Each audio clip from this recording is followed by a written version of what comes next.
Pasteur, j'ai un problème. Pasteur, j'ai un problème.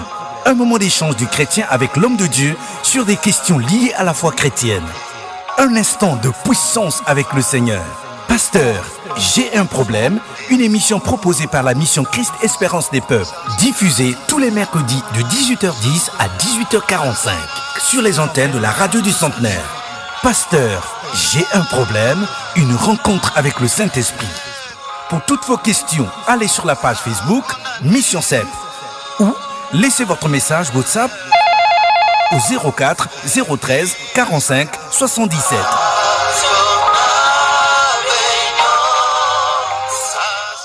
Amis auditeurs, bienvenue à ce rendez-vous avec le Saint-Esprit. Nous l'avons dit, Pasteur, j'ai un problème. Pasteur, j'ai un problème, c'est un tête-à-tête d'un chrétien avec l'homme de Dieu qui, au moyen de la parole de Dieu et sur éclairage du Saint-Esprit, se donne toute la peine de pouvoir répondre à vos questions, mais également de pouvoir vous orienter sur toutes les questions que vous vous posez au sujet de votre vie. Vous connaissez bien le mécanisme. Il suffit d'aller sur Facebook, vous tapez Mission CEP, vous allez directement sur la page de la Mission CEP et vous posez votre question. L'autre manche, c'est de laisser votre message sur WhatsApp en utilisant le 04 013 45 77. Avant d'accueillir l'homme de Dieu, nous allons vous proposer une toute petite adoration, question pour chacun de se mettre au point, chacun d'aller à la page et chacun de poser sa question au 04 013 45 77.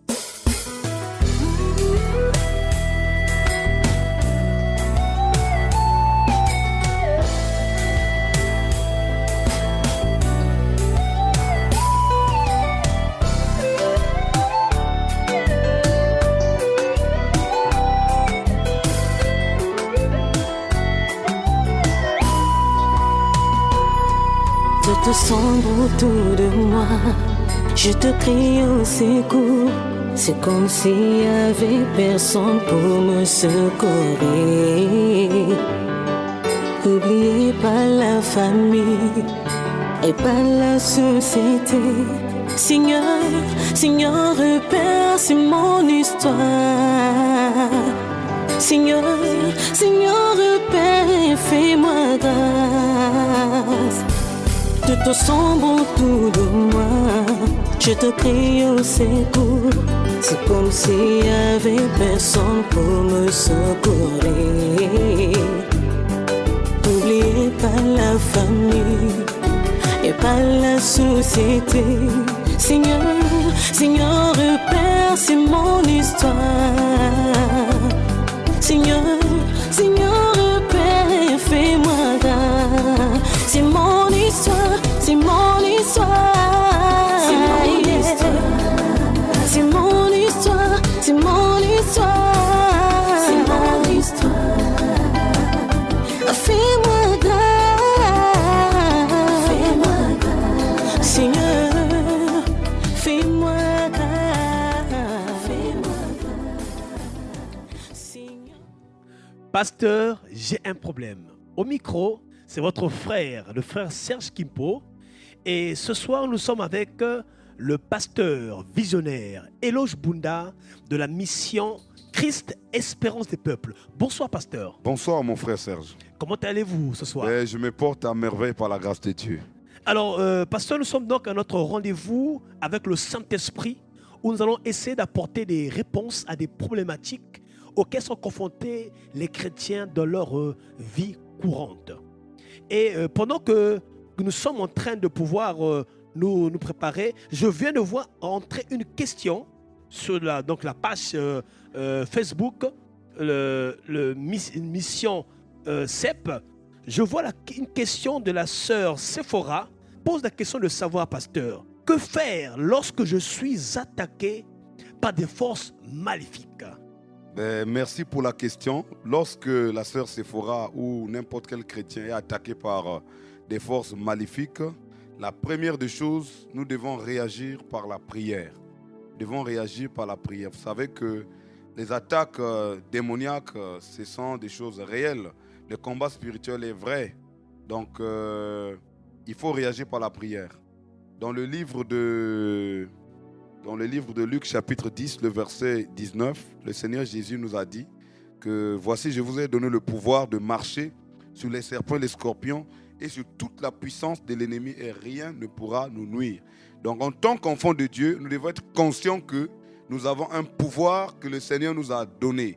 Et nous devons utiliser ce pouvoir pour réagir face à toute attaque maléfique qui peut nous arriver de jour comme de nuit.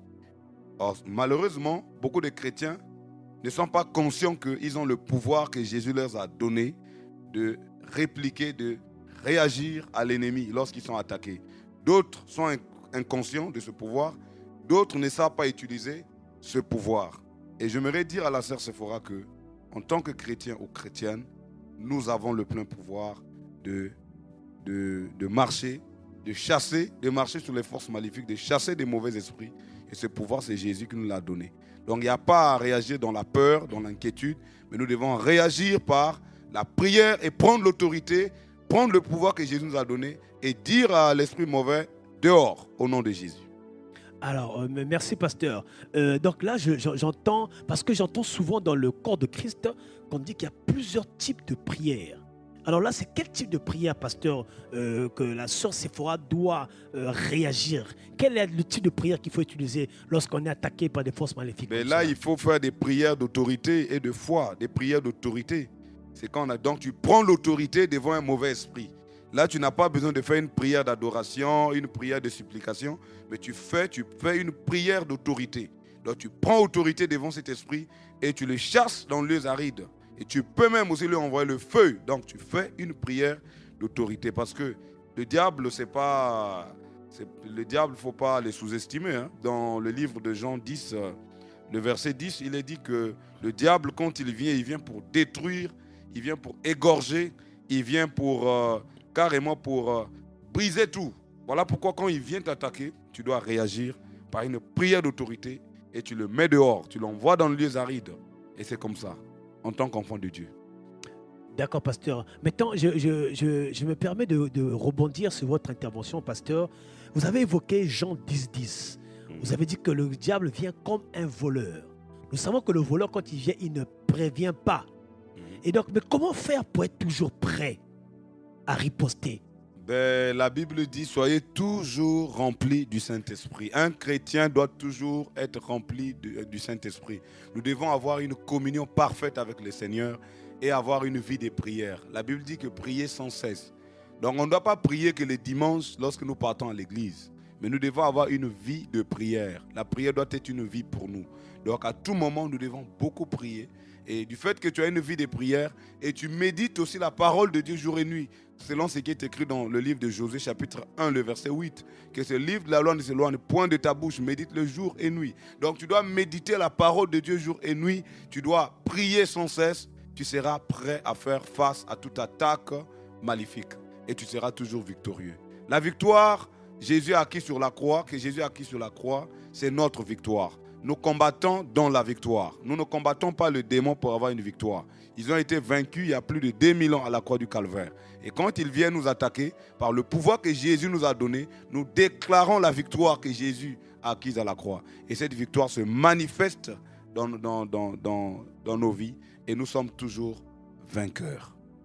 En tout cas, merci pasteur. Je pense que la sœur Sephora, là où elle se trouve, comme elle est en ligne, je pense qu'elle a pu comprendre que nous devons être toujours prêts, comme des athlètes, comme dit l'apôtre Paul, d'être prêts, prêts au combat, prêts à riposter et avec une attitude de chrétien combattant qui vit dans la victoire. Mais j'aimerais aussi ajouter que, le frère Serge, j'aimerais ajouter aussi que n'oublions pas Éphésiens 6, qui nous parle aussi d'avoir toujours, de nous revêtir des armes du Saint-Esprit.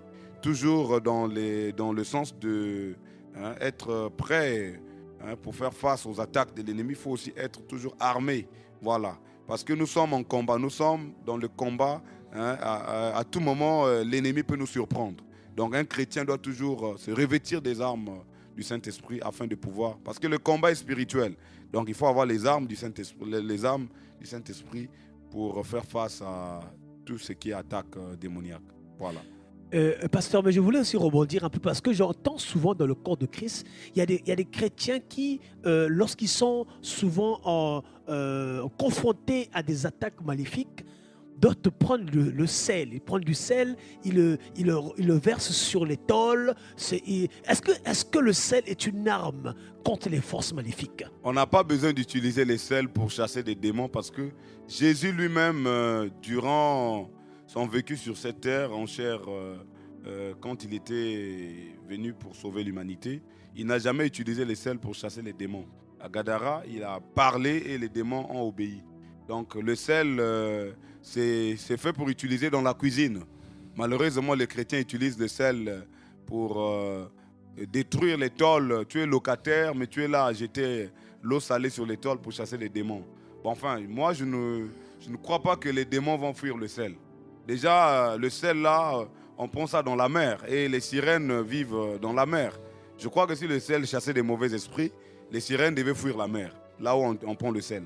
Donc, je crois que Jésus-Christ, selon Colossiens chapitre 2, le verset 15, nous devons croire à ses promesses quand il dit qu'il a dépouillé les dominations, les autorités, il les a livrées publiquement au spectacle en triomphant d'elles par la croix. Donc, la victoire acquise sur la croix, c'est la victoire totale et définitive. Appuyons-nous sur cette victoire devant toute attaque de l'ennemi. Et nous aurons toujours la victoire. On n'a pas besoin du sel, on n'a pas besoin de tout ce que les gens aiment utiliser dans les groupes de prière, sel, tout ça là, les bougies, tout ça là. Ce n'est pas les bougies qui font fuir les démons. Parce qu'il n'y a que Jésus qui chasse les démons. Le nom de Jésus-Christ, par le nom de Jésus-Christ, nous devons pouvoir avoir la victoire, où nous avons la victoire face à toute attaque démoniaque. Pas par les bougies, pas par le sel, mais par le nom de Jésus-Christ. Il n'y a qu'un seul nom qui a été donné, le nom de Jésus. Et devant le nom de Jésus, tous genoux fléchissent, toute langue confesse que Jésus est Seigneur. Donc quand tu pries, tu confesses le nom de Jésus, ma sœur Sephora, tu as la victoire. Quand tu prononces le nom de Jésus dans ta prière, les démons tremblent et fuient. Donc tu n'as pas besoin d'utiliser le sel.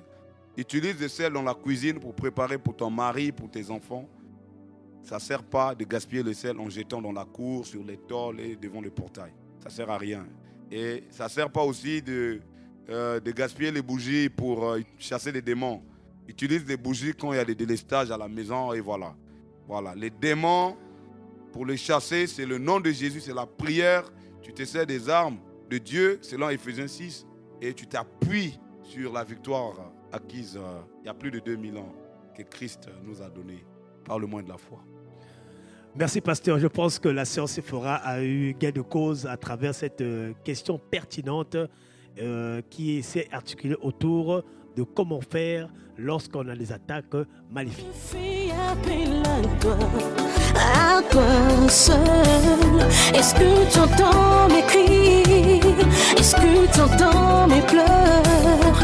Est-ce que tu vois mes larmes? Seigneur, je prie à toi.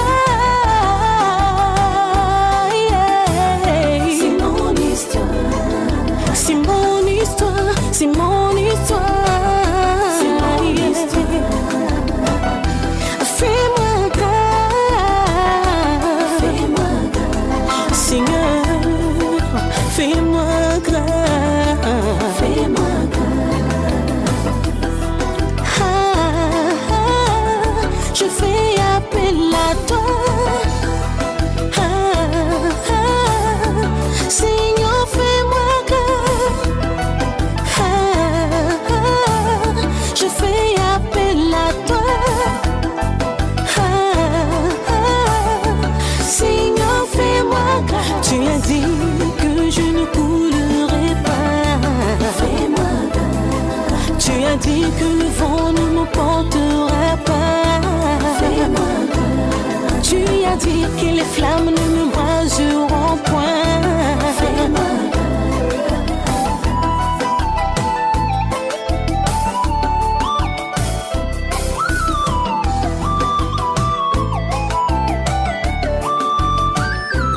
j'ai crié en vain,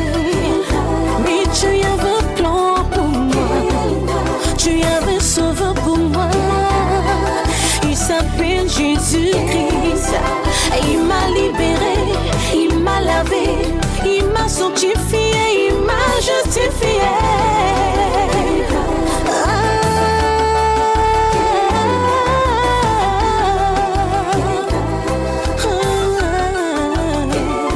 Quel grand Seigneur, quel grand Seigneur, tu as changé ma vie, tu as consommé ma vie par ta miséricorde. Alors nous sommes donc de retour pour poursuivre notre rendez-vous avec le Saint-Esprit afin de trouver des réponses aux lumières des Saintes Écritures sur les différentes thématiques auxquelles nous sommes confrontés. Pasteur, pendant que nous sommes en train d'avancer dans notre rendez-vous, je viens d'entrer une autre question, cette fois-ci sur le WhatsApp, sur le groupe WhatsApp de la mission Christ Espérance des Peuples. Je vois ici une question du frère Bakala, Kevin Bakala, qui pose la question suivante. Que signifie adorer Jésus en esprit et en vérité? Waouh, c'est une très très bonne question. L'adoration, d'abord, c'est quelque chose, j'aimerais répondre en disant l'adoration, c'est quelque chose qui n'est réservé qu'à Dieu seul.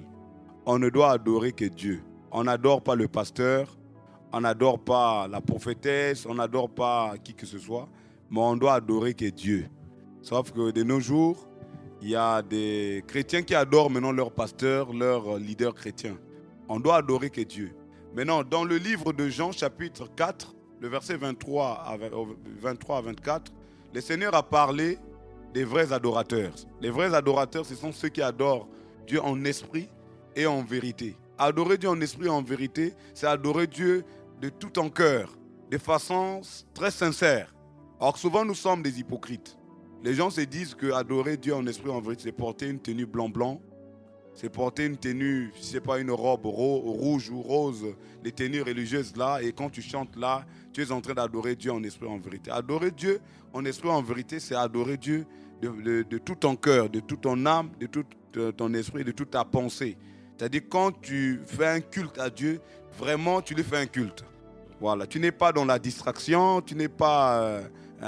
vraiment, tu te laisses vraiment emporter par sa présence. Et tu contemples ses merveilles. Tu lui dis ce qu'il est pour toi. Tu dis vraiment combien de fois il est grand dans ta vie. Par rapport à ce qu'il a fait dans ta vie, dans ta famille. Et voilà. Tu reconnais ses bienfaits. Tu reconnais ce qu'il est pour toi. Voilà. Donc tu l'adores avec tout le cœur. Toute la sincérité possible. Donc tu adores. Et tu te laisses conduire par le Saint-Esprit. Pas selon la chair. Or, plusieurs adorations sont des adorations charnelles. Il dit c'est des adorations charnelles. Tu as déjà tout préparé et tout ça là, mais tu ne te laisses pas conduire par le Saint-Esprit. Voilà pourquoi nous voyons dans nos églises, quand on chante, il y a la distraction qui rentre toujours. La distraction qui rentre toujours. Donc, adorer Dieu en esprit, en vérité, je crois que c'est vraiment le faire avec tout ton cœur. De façon le plus sérieux. Parce que l'adoration, c'est quelque chose à ne pas jouer avec ça. Voilà. Et dans l'adoration, tout compte. Même l'habillement aussi. Tu viens, tu chantes. Qu'est-ce que nous voyons dans nos églises? Dans les églises aujourd'hui, les chantres s'habillent très mal. Tu portes un pantalon sexy et tu viens devant le peuple de Dieu en train d'adorer. Mais là, tu es en train même tu deviens une occasion de chute pour certains frères qui sont dans l'assemblée. Au lieu qu'ils se concentrent, ils sont là maintenant à te regarder et à commencer à convoiter et voilà. Donc il faut qu'on soit vraiment sérieux quand il s'agit de venir adorer Dieu, que ce soit à l'église ou à la maison. On doit arrêter de jouer avec l'adoration. Et voilà. D'accord, pasteur. En tout cas, merci, pasteur, pour cette première approche sur la question de qu'est-ce qu'est adorer Dieu en esprit et en vérité. Alors, nous avons compris à travers votre première intervention qu'il faut se laisser conduire par le Saint-Esprit, de ne pas tomber dans des stéréotypes, des poses calculées, mais il faut se laisser conduire par le Saint-Esprit. Mais par contre, j'ai une question, pasteur. Vous avez évoqué le vestimentaire des chantres. Mais j'entends souvent des chantres qui disent que mais Dieu regarde le cœur. Donc je peux m'habiller comme je veux. Dieu regarde le cœur. Donc je peux venir comme je veux. Que dites-vous par rapport à ça, pasteur? Oui, c'est vrai que Dieu, il regarde le cœur, comme je l'ai dit, la sincérité du cœur. Mais aussi, ne soyons pas une occasion de chute pour les autres, comme je l'ai déjà dit. Parce qu'il ne faut pas que tu sois une occasion de chute pour les frères. Ton habillement, au lieu que ton adoration amène le peuple de Dieu vers le Seigneur, mais du fait que tu es mal habillé, les gens ne seront plus là à adorer Dieu, mais ils seront là à te convoiter et ça va rendre les frères charnels. Donc quand tu viens, vous les sœurs chantres, choristes, là, vous qui adorez les seigneurs ou qui conduisez l'adoration dans l'église, vous devez être très très bien habillés aussi. Voilà, en tant qu'enfant de Dieu, on doit soigner notre vestimentaire. Donc vraiment, soyons des modèles en tout et pour tout. Voilà. D'accord, pasteur. Donc on a compris que il faut faire donc attention aussi bien dans la tenue de notre être intérieur et que de notre vestimentaire. Mais par contre, j'ai une autre question, pasteur. Quand on dit adorer Dieu, mettons en vérité, c'est quoi être vrai avec Dieu? Mais être vrai avec Dieu, vous savez déjà le mot vrai. Quand c'est vrai, c'est vrai. Quand c'est faux, c'est faux. Parce que beaucoup de gens sont hypocrites. Il y a trop d'hypocrites dans le milieu chrétien. Dans le livre de Ésaïe 29, le verset 13, ou Matthieu 15, 8, il est dit que ce peuple m'honore par des lèvres, mais son cœur est éloigné de moi. Quand tu es vrai, veut dire tu es vrai depuis ton cœur. Voilà. Tu peux bien chanter par les lèvres, mais ton cœur est ailleurs. Tu peux être là en train d'adorer Dieu, mais ton cœur pense à autre chose. Alors ça, tu es hypocrite en fait. Alors qu'il faut être sincère. Quand tu viens adorer le Seigneur, il faut que tu te consacres entièrement à lui. Tu lui appartiens. Même si on t'appelle en banque et vient prendre, il y a 10 milliards qui traînent ici, derrière ton téléphone sera d'abord éteint. Alors, qu'est-ce que nous voyons aujourd'hui? Les gens adorent le Seigneur à l'église, pendant qu'ils adorent, les téléphones sonnent. Et il répond, je suis à l'église en train de prier, rappelle-moi s'il te plaît. Mais ce n'est pas possible. Quand tu te mets à adorer Dieu, tu éteins ton téléphone, tu te consacres vraiment à lui. Tu oublies tout, tu oublies tes problèmes, tu oublies tes soucis, tu oublies tout ce que tu as comme challenge. Peut-être que tu as préparé aussi une bonne bouffe que tu as laissée à la maison. Tu oublies ça d'abord. Tu te consacres à lui et tu te mets à l'adorer, à le contempler. C'est comme ça. Voilà. Donc ça doit être vraiment de façon sincère. Pas dans la distraction, pas dans l'hypocrisie, voilà, mais de façon sincère. Ça doit être vraiment... Ça doit venir du cœur. La vraie adoration, c'est celle qui vient du cœur, pas des lèvres. Dieu agrée, Dieu aime l'adoration qui vient du cœur, ce qui est pur. Voilà. Tu exprimes ta reconnaissance envers ton Dieu, ton Créateur, pour tout ce qu'il a fait pour toi et pour ce qu'il est pour toi. Merci, pasteur. Donc, on a compris que être cet adorateur qui adore Dieu en esprit et en vérité nécessite donc une rétrospection permanente de notre être intérieur, notre être extérieur en tout lieu, n'est-ce pas? Effectivement. Alors maintenant, pasteur, c'est une question. Comment faire maintenant pour entretenir cet état d'esprit? Comment être cet adorateur à tout moment, être capable d'offrir ce culte? J'ai aimé ce mot que vous avez employé, offrir ce culte à Dieu en tout moment. Comment faire pour garder cette attitude d'adorateur? Mais il faut vivre loin du péché. Il faut vivre loin du péché. Déjà, notre corps est le temple du Saint-Esprit. Ce qui veut dire notre vie, déjà, ça doit être une adoration pour Dieu. Tout ce que nous posons comme acte, notre mode de vie, ça doit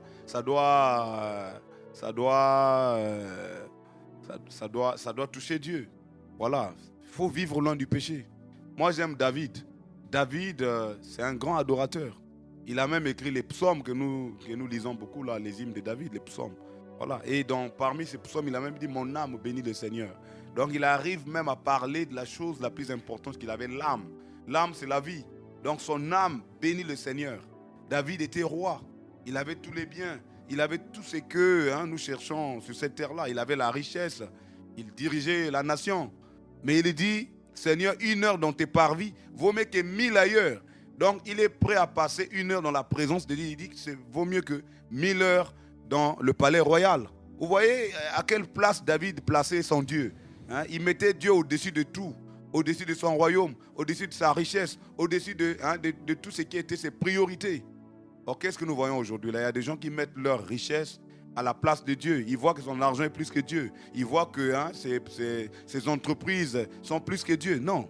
Quand on est un adorateur, quelqu'un qui adore le Seigneur, il met Dieu d'abord, est-ce que tu vois, au-dessus de tout. C'est d'abord Dieu. Cherchez d'abord le royaume des cieux, la justice, et le reste là. Donc le reste là, c'est moins important que le Seigneur. Or, combien de chrétiens aujourd'hui, nous voyons en Europe par exemple, en Europe, si tu travailles le dimanche, on te paye le double shift. C'est-à-dire, si tu es pointé par jour 10 000 francs, donc du lundi au samedi, 10 000 francs par jour. Mais si tu travailles le dimanche, on te paye 20 000 francs pour la journée des dimanches.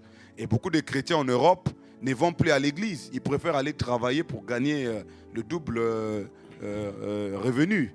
Et ça, j'appelle ça comme c'est une trahison. Parce que tu vends vraiment le culte. Tu vends le temps que tu devais passer avec Dieu à cause de l'argent. Donc pour toi, l'argent est plus que Dieu. Mais un vrai chrétien, s'il vit en Europe, il ne peut pas accepter ça. Alors quand j'ai visité beaucoup de pays en Europe, mais beaucoup de chrétiens, dimanche, ils n'ont pas le temps. Ils vont travailler. Pour eux, c'est le travail, c'est l'argent. Donc notre mode de vie doit être, comme j'ai dit, vraiment comme une adoration. On doit vraiment refléter ce que, voilà, comme la Bible le dit. L'adoration ne se limite pas seulement par les paroles, mais aussi par les actes. Voilà. Et nos vies doivent prêcher, en fait. Nos actes doivent prêcher chaque jour. Donc nous devons faire attention à tout et prendre l'adoration au sérieux.